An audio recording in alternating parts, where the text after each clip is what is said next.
Kothamangalam revenue tower അങ്കണത്തിലെ തണൽ മരങ്ങൾ park ചെയ്യുന്ന വാഹനങ്ങൾക്കും പൊതുജനങ്ങൾക്കും ഭീഷണിയായി മാറി. കാറ്റിൽ മരങ്ങളും മരച്ചില്ലകളും നിലം പതിക്കുന്നതാണ് പ്രശ്നം. കഴിഞ്ഞ ദിവസം ഒരു കാറിന് മുകളിൽ മരച്ചില്ല വീണിരുന്നു.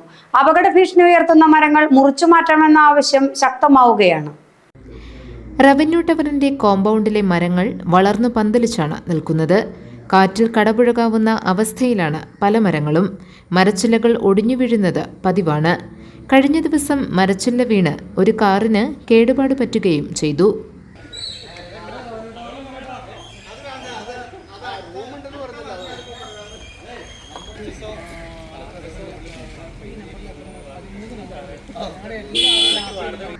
നിരവധി സ്ഥാപനങ്ങൾ പ്രവർത്തിക്കുന്ന റവന്യൂ ടവർ പരിസരത്ത് ജീവനക്കാരുടെയും ഉപഭോക്താക്കളുടെയും വാഹനങ്ങൾ പാർക്ക് ചെയ്യാറുണ്ട്.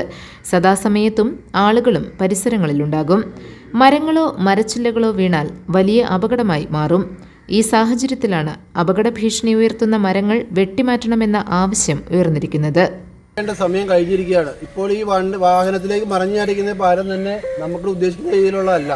എല്ലാ മരങ്ങളും വെട്ടിക്കളയുന്ന ഇതിൽ ഒരുപാട് യാത്രക്കാർ പോകുന്നതാണ്, ഒരുപാട് വണ്ടി പാർക്ക് ചെയ്യുന്നതാണ്. അതുകൊണ്ട് എത്രയും പെട്ടെന്ന് ഈ മരം വെട്ടി ഒഴിവാക്കിയില്ലെങ്കിൽ ഇവിടെ വണ്ടി പാർക്ക് ചെയ്യാൻ പറ്റാത്തൊരവസ്ഥ വരും. ഈ റവന്യൂ ടവറിന് അത്യാവശ്യമായൊരു കാര്യമാണ് ഇത് വെട്ടിക്കളയേണ്ടത്. GTV news, Kothamangalam.